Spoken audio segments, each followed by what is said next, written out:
નમસ્કાર, આપ સૌ જોઈ રહ્યા છો ઇન્ડિયા ન્યૂઝ ગુજરાતનો ખાસ કાર્યક્રમ આપણું ગુજરાત અને હું છું આપની સાથે કિશન તિવારી। સમાચારોની શરૂઆત કરીએ આપણે મહત્વપૂર્ણ સમાચારથી। સૌથી પહેલા આપણે વાત કરીએ પાલનપુરની। વડોદરાના માંજલપુર સ્પોર્ટ્સ કોમ્પ્લેક્સ ખાતે ઓલ ગુજરાત એથ્લેટિક્સ ટુર્નામેન્ટનું આયોજન કરાયું હતું અને જેમાં પાલનપુર મમતા મંદિર મૂક બધિર શાળાના વિદ્યાર્થીઓએ જુદી જુદી રમતોમાં ગોલ્ડ, સિલ્વર અને બ્રોન્ઝ એવા 21 મેડલો મેળવી જિલ્લાનું ગૌરવ વધાર્યું છે।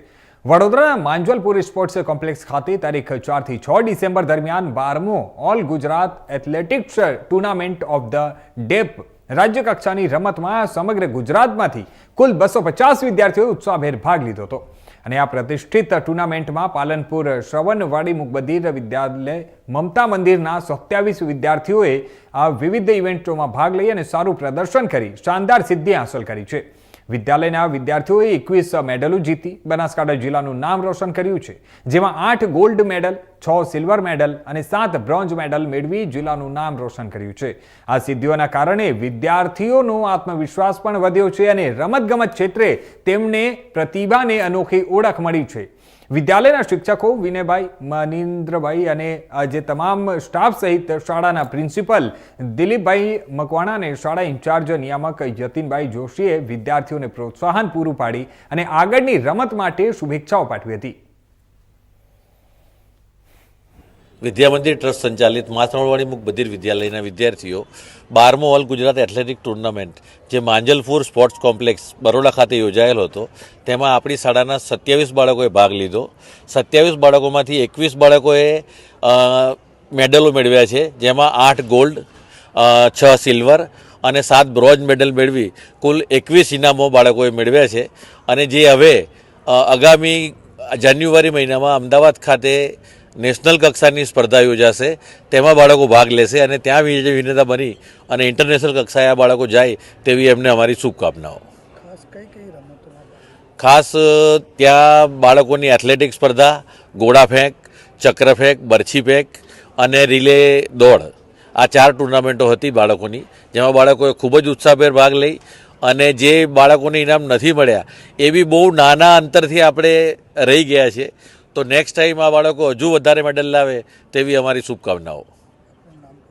અમારું નામ માસણવાડી બધી વિદ્યાલયમાં આચાર્ય તરીકે ફરજ બજાવું છું। મારું નામ।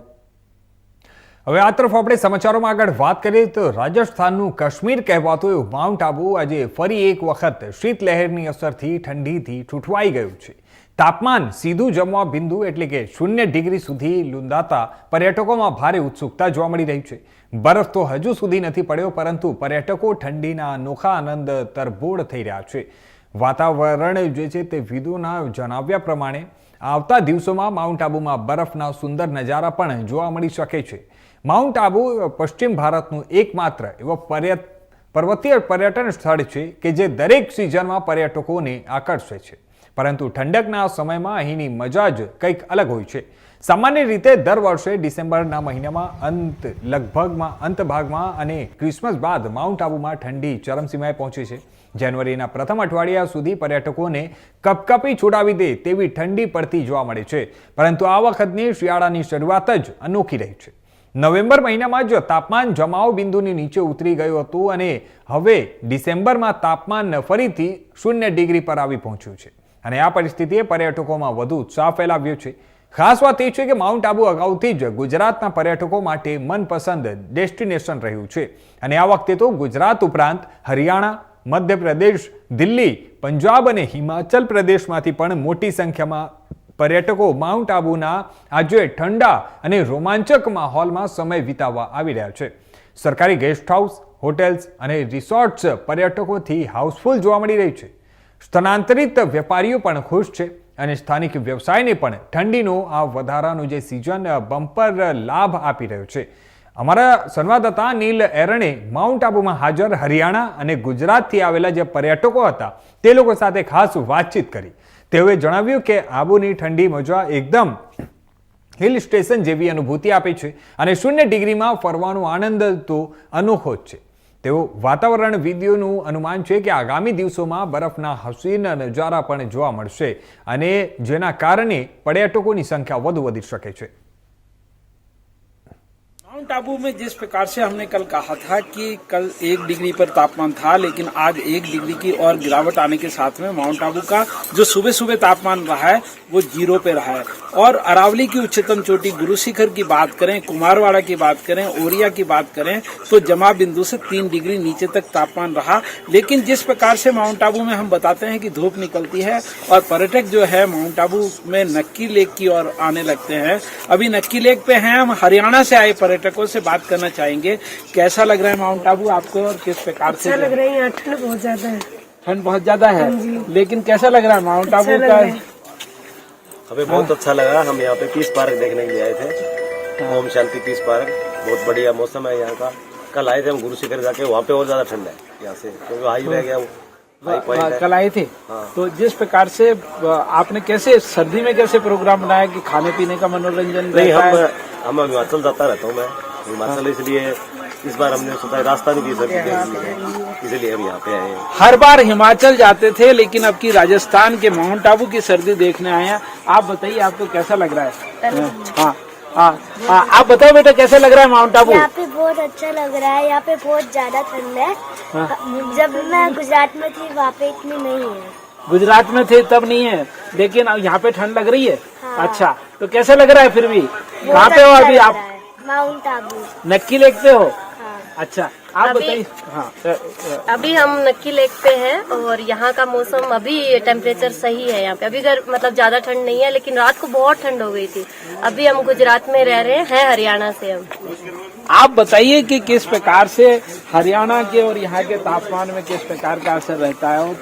हरियाणा से टेम्परेचर यहाँ का ज़्यादा ही है और हरियाणा में अभी तो ठंड शुरू हुई है, परंतु यहाँ का टेम्परेचर ज़्यादा, गुरु शिखर का टेम्परेचर इससे भी ज़्यादा था। और कुल मिला के ठंड ज़्यादा है यहाँ। अभी आप कहाँ गुजरात में रह रहे हैं? अभी हम गुजरात में रह रहे हैं और कल ही आए थे यहाँ घूमने के लिए। जिस प्रकार से ये लोग हरियाणा के हैं, लेकिन इनको जो है गुजरात का मौसम भी कहो या हरियाणा का मौसम कहो, जिस प्रकार से गर्म महसूस होता है, लेकिन माउंट आबू में इस ठंड का आनंद लेने ये माउंट आबू आए। कैमरा पर्सन दलपत राणा के साथ अनिल एरन। હવે આ તરફ આપણે સમાચારોમાં આગળ વાત કરીએ જંબુસરની તો જંબુસર તાલુકાના નહાર ગામમાં મહીસાગર સંગમ તીર્થ નહાર મુકામે આવેલા શ્રી શનિદેવ મંદિરનો 7મો પાટોત્સવ ખૂબ જ ધામધૂમપૂર્વક અને રંગેચંગે ઉજવવામાં આવ્યો હતો। આ ભવ્ય આયોજન શનિદેવ યુવક મંડળ નહાર દ્વારા કરવામાં આવ્યું હતું। પાટોત્સવના શુભ પ્રસંગે શનિદેવના ભક્તોમાં અનેરો ઉત્સાહ જોવા મળ્યો હતો।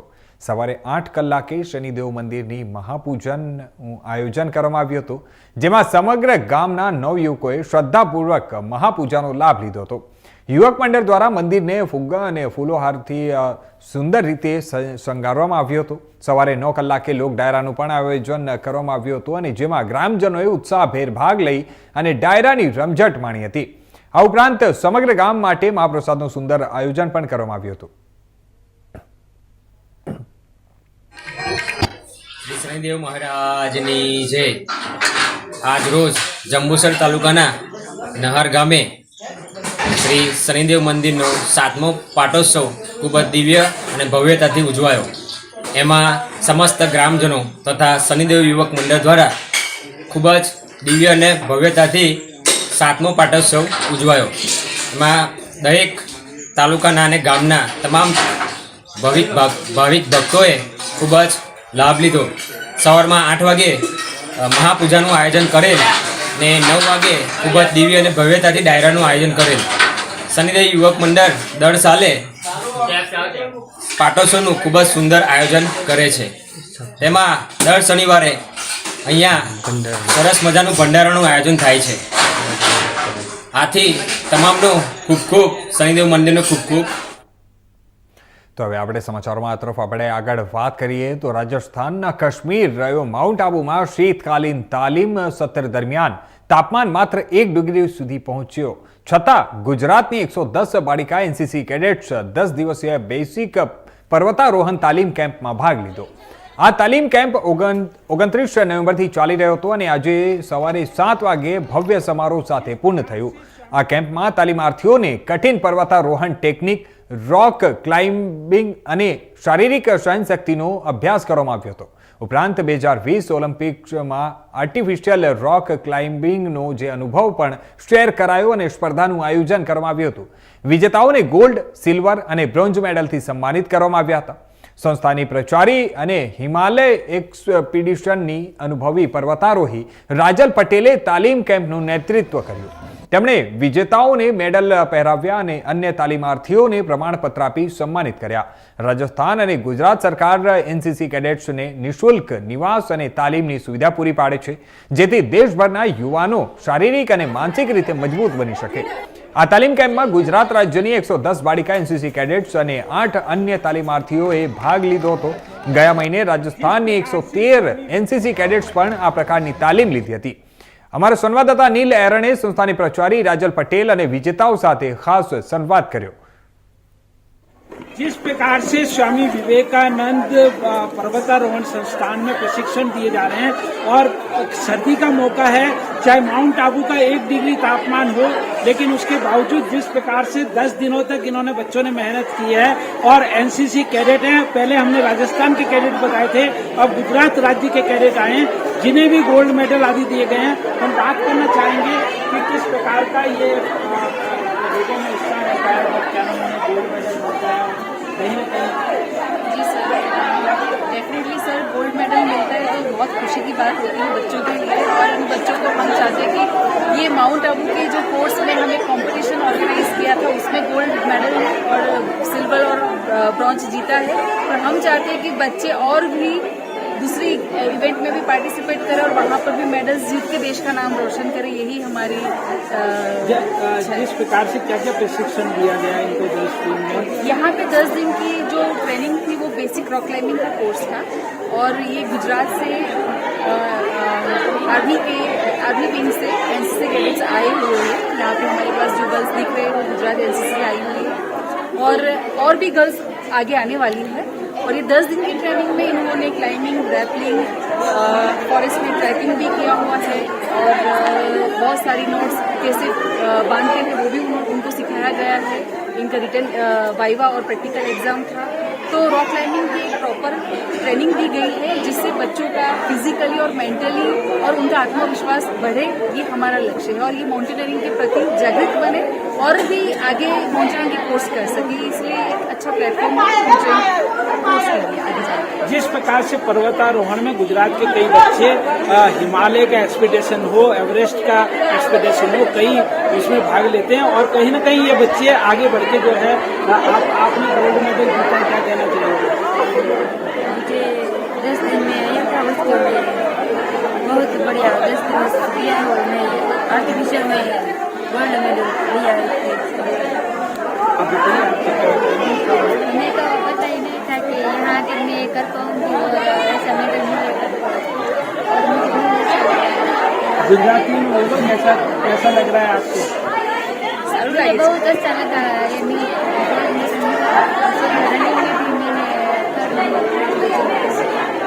आप बताइए, आप क्या कहना चाहिए? माइंड ब्लोइंग, अमेजिंग कहते हैं ना, जलसा पड़ गया गुजराती में. 10 दिन भी कम है, 20 दिन होते तो और भी ज्यादा मजा आता. गुजराती में क्या कहोगे इसके लिए? बहुत मजा है, खूबसूरत. मुझे भी 10 दिन में अच्छा लगा. अच्छा लगा. आप बताइए किस प्रकार से प्रशिक्षण देते हैं, बच्चों का उत्साह करता है, क्या कहना चाहिए? हमारे यहाँ पे भैया हमारे इंस्टीट्यूट के अंदर रैपलिंग, क्लाइंबिंग, आर्टिफिशियल वगैरह हमारे प्रशिक्षण आपने थे. हमारे 10 इंस्टीट्यूट है यहाँ. हमारा मैडम का मार्गदर्शन हेठળ हमारा जो इंस्ट्रक्टर છે कोच છે તે प्रशिक्षण આપે છે. બધા સારી રીતે प्रशिक्षण આપે. जिस प्रकार से ये प्रशिक्षण जो है लगातार जारी रहेगा सर्दी के दिनों में, और पर्वतारोहण सर्दियों के दिनों में जिस प्रकार से बच्चों को काफी उत्साह रहता है और काफी फुर्ती रहती है, और उत्साह के साथ में वे आगे बढ़ते हैं. कैमरा पर्सन राहुल के साथ अनिल एवन, इंडिया न्यूज. સશક્તિકરણને નવા કદમ પર પહોંચાડવા માટે પ્રધાનમંત્રી નરેન્દ્ર મોદી દ્વારા શરૂ કરાયેલી વીમા સખી યોજના આજે 1 વર્ષ પૂર્ણ કર્યા છે અને આ અવસરને લઈ સમગ્ર દેશમાં ઉત્સાહભેર ઉજવણી થઈ રહી છે. ભારતીય જીવન વીમા નિગમ એટલે કે LIC દ્વારા પણ આ પ્રથમ વર્ષગાંઠ પર ભવ્ય કાર્યક્રમોનું આયોજન કરવામાં આવ્યું છે. જણાવી દઈએ કે આ ગયા વર્ષ 9 ડિસેમ્બરે પ્રધાનમંત્રી નરેન્દ્ર મોદીએ દેશવ્યાપી રીતે આ યોજનાનો ભવ્ય પ્રારંભ કર્યો હતો. કેન્દ્ર સરકારના નાણાં મંત્રાલયની પહેલ હેઠળ મહિલાઓને માસિક વેતન, આર્થિક સમર્થન અને વિશેષ લાભ આપવા માટે રચાયેલી વીમા સખી યોજના હેઠળ એક મહિલા વીમા સખીને 3 વર્ષમાં કુલ 4,72,000નો લાભ મળે છે, જેમાં 2,52,000નો સ્ટાઇફંડ અને અન્ય સુવિધાઓનો સમાવેશ થાય છે. આજે આ યોજનાના 1 વર્ષ પૂર્ણ થવા પર દેશભરના તમામ વીમા સખીઓ અને LIC કાર્યાલયોમાં ઉજવણીનો માહોલ રહ્યો હતો. આબુ રોડના ભારતીય જીવન વીમા નિગમના કાર્યાલયમાં પણ આ અવસરને અનુલક્ષીને વિશાળ સેમિનાર અને સન્માન સમારંભ યોજાયો હતો. કાર્યક્રમમાં LICના સહાયક પ્રબંધક રાજેન્દ્ર બજાજ, વીમા અધિકારી સંજના, વિકાસ અધિકારી દીપક અગ્રવાલ સહિત અનેક મહિલા વીમા સખીઓ હાજર રહ્યા હતા. આ કાર્યક્રમ દરમિયાન વીમા સખીઓનું સન્માન પણ કરવામાં આવ્યું અને સરકાર દ્વારા જે મળતા આર્થિક લાભો છે તેને મહિલાઓને કેવી રીતે સ્વાવલંબન તરફ લઈ જાય છે તે બાબતો પર વિસ્તૃત ચર્ચા કરવામાં આવી. મહિલા વીમા સખીઓએ ભારતીય જીવન વીમા નિગમ, ભારત સરકાર અને પ્રધાનમંત્રી નરેન્દ્ર મોદી પ્રત્યે આભાર વ્યક્ત કર્યો અને જણાવ્યું કે આ યોજનાથી દેશભરમાં મહિલાઓ આર્થિક રીતે મજબૂત બની રહી છે અને પોતાના પગ પર ઊભી થઈ શકે તેવા અવસર મળી રહ્યા છે.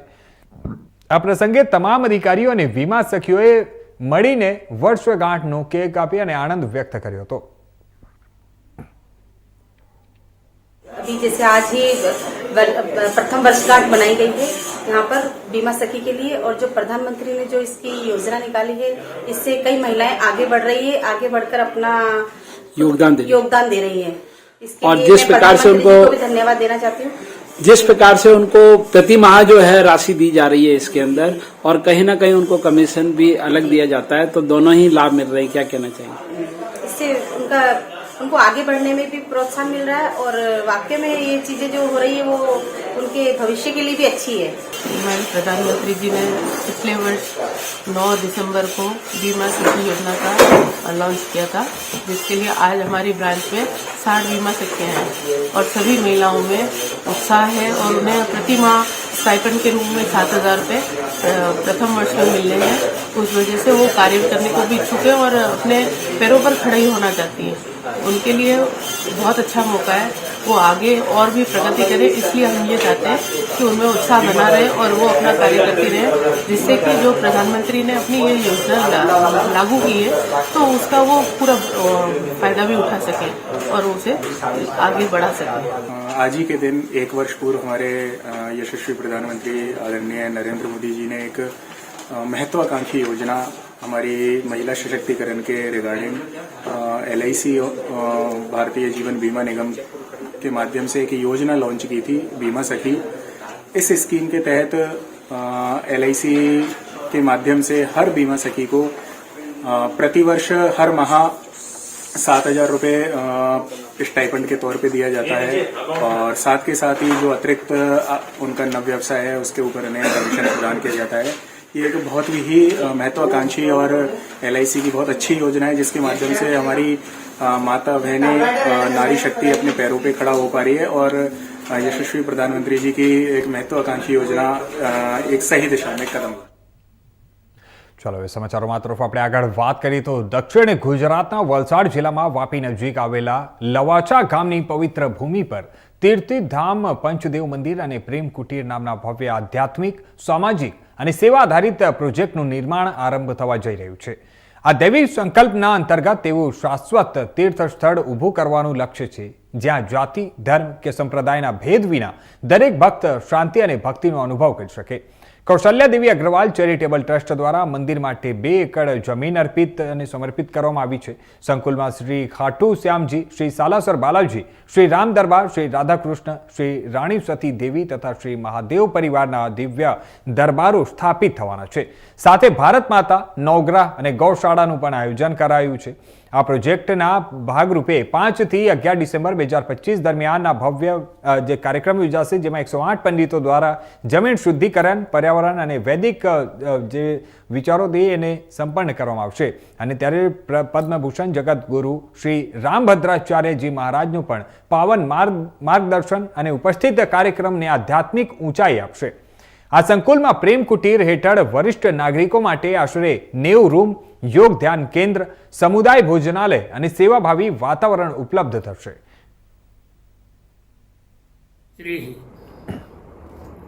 सभी सनातन धर्मियों को सूचित किया जाता है कि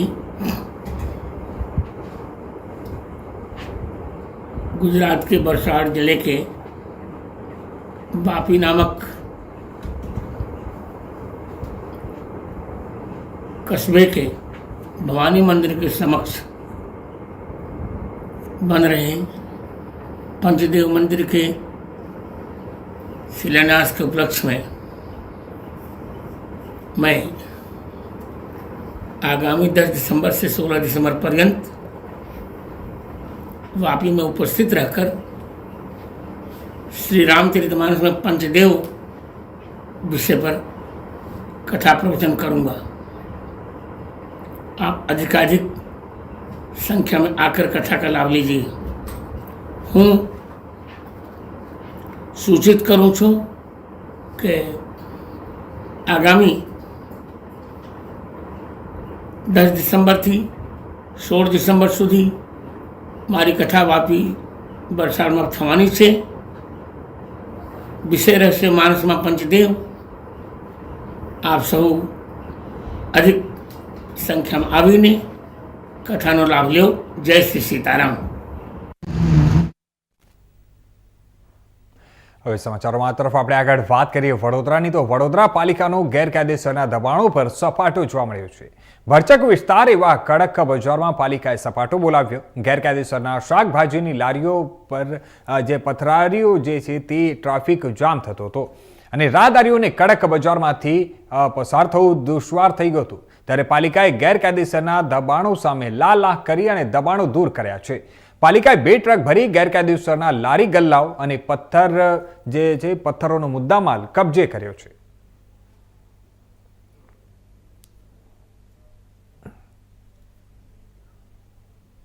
તો હવે આગળ આ તરફ વાત કરીએ આપણે ભરૂચની. તો અંકલેશ્વરની રોયલ એકેડમી કોમ્પ્યુટરમાંથી શરૂ થયેલા અને દેશભરમાં ફેલાયેલા એવો ડુપ્લિકેટ માર્કશીટ કૌભાંડનો પર્દાફાશ થયો છે. ભરૂચ એસઓજી દ્વારા આ કૌભાંડના મુખ્ય સૂત્રધારને દિલ્હીથી પકડી પાડવામાં આવ્યો છે. દેશવ્યાપી ડુપ્લિકેટ માર્કશીટ કૌભાંડ મુખ્ય આરોપી દિલ્હીથી ઝડપાયો છે. જણાવી દઈએ કે અંકલેશ્વરની રોયલ એકેડમી કોમ્પ્યુટર જેની આડમાં આ ગેરકાયદેસર પ્રવૃત્તિઓ ચાલતી હતી. આ કૌભાંડનો સૌપ્રથમ ખુલાસો નવેમ્બર મહિનામાં થયો હતો અને જ્યારે રોયલ એકેડમીની આડમાં બોગસ માર્કશીટ રેકેટ ચલાવતા એક સંચાલકને પકડી લેવાયો હતો. એસઓજીની કાર્યવાહીમાં આ રેકેટના તાર દેશવ્યાપી હોવાનું બહાર આવતા ભરૂચ એસઓજી દ્વારા ઊંડાણપૂર્વક તપાસ કરવામાં આવી હતી અને આ કૌભાંડના મુખ્ય સૂત્રધારને દિલ્હીથી સફળતાપૂર્વક દબોચી લેવામાં આવ્યો હતો. ભરૂચ એસઓજીએ મુખ્ય આરોપીની ધરપકડ કરી અને તેની પાસેથી નોંધપાત્ર મુદ્દામાલ જપ્ત કર્યો છે, જે આ રેકેટના સંચાલનમાં તેના જોડાણને સાબિત કરે છે. ગુનામાં ઉપયોગમાં લેવાયેલા કોમ્પ્યુટર અને મોબાઈલ ફોન બનાવટી દસ્તાવેજો પ્રમાણિત કરવા માટે ઉપયોગમાં લેવાતા જે ગેરકાયદેસર સિક્કાઓ, સ્ટેમ્પ, તમામ પુરાવાઓ એસઓજીએ કબજો કરી લીધો છે. को एक ऐसी इन्फॉर्मेशन मिलती है कि अंकलेश्वर स्थित एक क्लासेस है रॉयल एकेडमी कंप्यूटर क्लास, जिसके अंदर वो डुप्लीकेट मार्कशीट वगैरह मिल रही है. ऐसी इन्फॉर्मेशन मिलते ही एसओजी पीआई वहाँ पे सर्च ऑपरेशन करते हैं और वहाँ से एक आरोपी जिसका नाम है जयेश किशनलाल प्रजापति, उसके पास एक मोबाइल फ़ोन, एक कंप्यूटर, एक प्रिंटर और साथ ही 21 डुप्लीकेट सर्टिफिकेट मिलते हैं. और उस मुताबिक उसमें से एक अंकलेश्वर जीआईडीसी में एक एफआईआर दाखिल होती है. और जब उसकी इंक्वायरी की जाती है कि सर्टिफिकेट वगैरह कहाँ से आते थे, तो उस आरोपी ने बताया कि दिल्ली स्थित एक इंसान है और वो मोबाइल के थ्रू उसके साथ कांटेक्ट में था और हम यहाँ से पूरी इन्फॉर्मेशन भेजते हैं तो वो वहाँ से डुप्लीकेट सर्टिफिकेट वगैरह बनाकर भेज देते हैं. तो उसी इन्वेस्टिगेशन को लेकर एसओजी पीआई श्री पाणमिया की टीम दिल्ली में जाती है और वहाँ से जो मुख्य आरोपी है चंदन कुमार प्रभाकर पांडे, उसको वहाँ से ही गिरफ्तार कर लेती है. और તો હવે આ તરફ આપણે આગળ વાત કરીએ જામનગરની. તો જામનગર શહેરમાં પોલીસ દ્વારા ઝડપાયેલા દારૂના જથ્થાનો આજે સરકારી રાહે નાશ કરવામાં આવ્યો હતો. શહેરના સિવિલ એરપોર્ટ નજીક CISF કમ્પાઉન્ડની દિવાલ પાસે આવેલા સરકારી ખરાબામાં આ વિશાળ કાર્યવાહી હાથ ધરવામાં આવી.